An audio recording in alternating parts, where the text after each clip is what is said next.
first. So Baltimore, I knew they'd win against Miami. Picked them to win, picked them to cover. 3.5 felt like a pretty easy one. Didn't see that coming. And listen, before everybody gets on Miami, oh my God, Baltimore humiliated you. Here's the fact of the matter.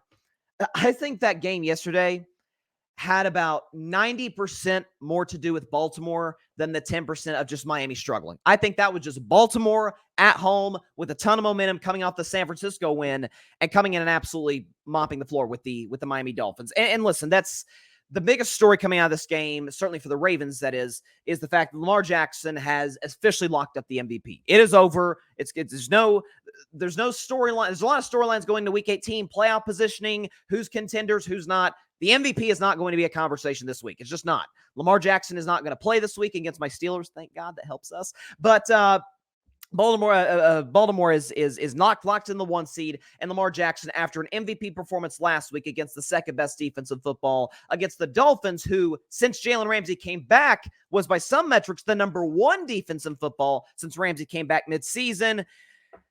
18 for 21, 321 yards through the air, 5 touchdown passes, a QBR 0 to 100 of 95.9, and a perfect, you heard that right, a perfect passer rating at 158.3. What I love about Lamar Jackson, and I'm a Steelers fan, I'm still a massive Lamar fan, because this is a guy that I have weirdly have had to defend really his entire career, at least since I've been on this show, is I've always said there's 3 quarterbacks I've defended more than most. Derek Carr, who, props Derek Carr, played well yesterday, but has had a down season. Dak Prescott, who, again, it's kind of weird I have to defend Dak. He's having an awesome season.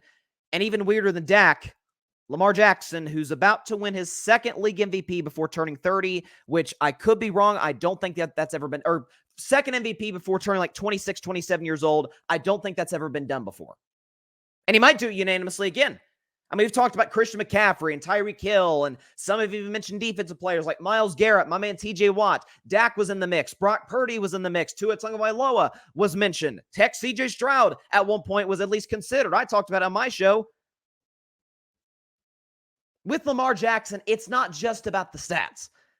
Because Brock Purdy beats him in some categories. Dak beats him in some categories.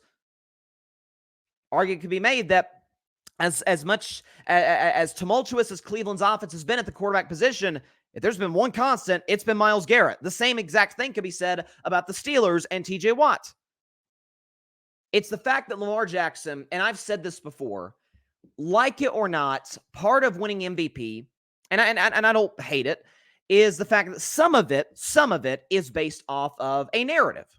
False or not, it's based off of a narrative. For example, Aaron Rodgers won the MVP in 2020. Now, it didn't hurt that he threw 48 touchdowns and led the Packers to the 1 seed, but did it not kind of help his case? Hey, had a kind of a down season the year before, but the Packers won a lot of games anyway, so Green Bay took Jordan Love, and they were about to bail on Aaron, and he threw 48 touchdowns and had them as the best offense in the NFC that year. Helped his case. Patrick Mahomes last year. Now, Mahomes threw for 41 touchdown passes, led the Chiefs to the 1 seed. Certainly didn't hurt matters. But it didn't also hurt Mahomes. It also didn't hurt Mahomes' case that when he lost Tyreek Hill, everybody was like, oh, there goes the Chiefs offense. Maybe they were a year early, but last year Mahomes was awesome. He won league MVP. This year for Lamar Jackson, forget the contract stuff aside. Put that aside. Is the fact that this is a dude, Lamar Jackson is everything that's great about the National Football League. He is the fact that he came to the NFL and you had real, legitimate, respected scouts out there saying, yeah, he probably should switch positions. I don't think he can throw. Lamar sticks to his guns. The Ravens buy into him. Take him with the last pick of the first round, 2018. Well, I'm not sure if Lamar can throw or not, or I'm not sure Lamar can win games for this team. Well, he took over at midseason, went 6-1, and led the Ravens to the AFC North when they looked cooked. The next year, well, I know he can win games, but it's got to be a certain way. He can't really throw. The next year completed 66% of his passes, 36 touchdowns, which led the league, and a 113 rating, and won league MVP unanimously. Well, I know he can throw. He can't win playoff games, though. Well, he went on the road to Tennessee, the team that shellacked him the year before, beat him with his arm and with his legs. Well, I know he can't win in the playoffs, or he can win in the playoffs, but can he play from behind?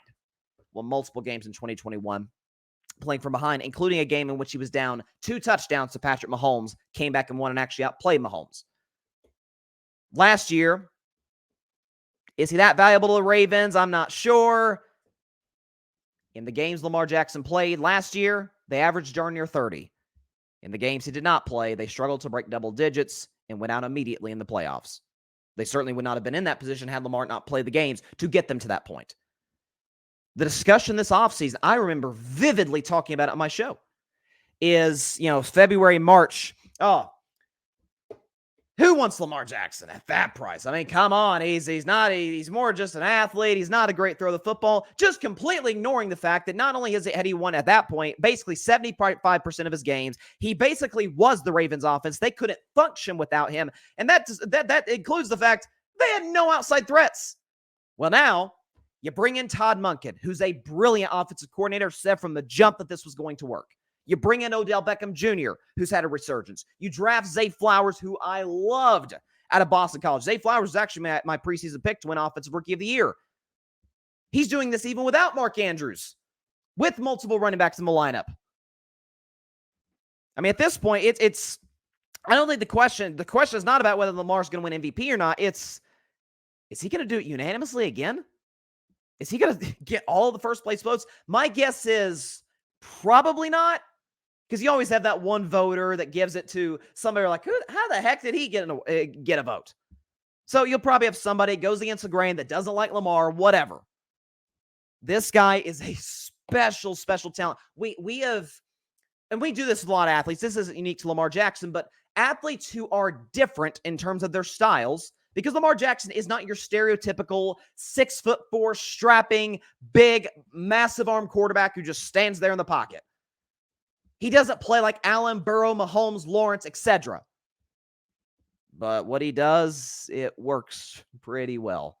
He's an outstanding pocket passer, which he's never gotten credit for. He's the best quarterback, according to Pro Football Focus, and they watch film for a living, outside the pocket. He's number 1 graded quarterback outside the pocket.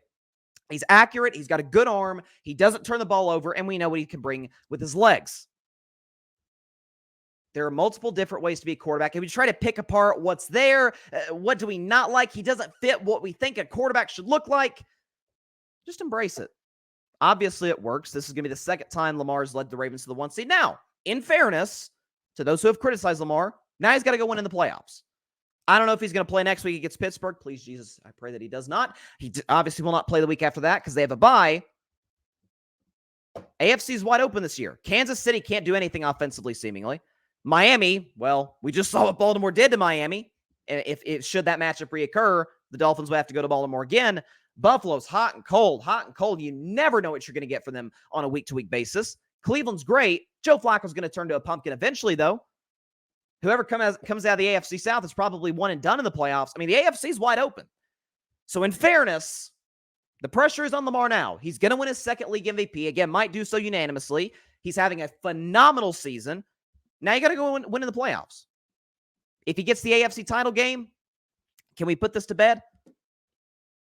Certainly if he gets the Super Bowl, we can. But if he loses, if he gets the AFC title game and Mahomes, the Chiefs offense come in and they win on a walk-off field goal, but Lamar played well, I don't think we'll be crushing Lamar. At least we shouldn't be. But listen, I said last week that what the Ravens did to the 49ers was the statement of the NFL season. Like, I knew San Francisco was never unbeatable. I never said they were unbeatable. I thought they were the best team. Still think they're the best roster in the league. I did not think that they could be embarrassed. They could be pushed around. They could be out-physicaled. That's exactly what Baltimore did. And that's what they did to Miami yesterday, and it looked even worse. As a Steelers fan, it hurts to be say, but shout out to the Ravens. They're playing better than anybody in the league right now. And, yeah, Lamar Jackson's a special talent, man. He is a special, special talent, and I've been saying it for years. Thanks so much for watching the show on YouTube, and be sure to go click that big red subscribe button and check out the other clips and full shows from Carving It Up Live, as well as our other incredible content creators here on the Grid Network.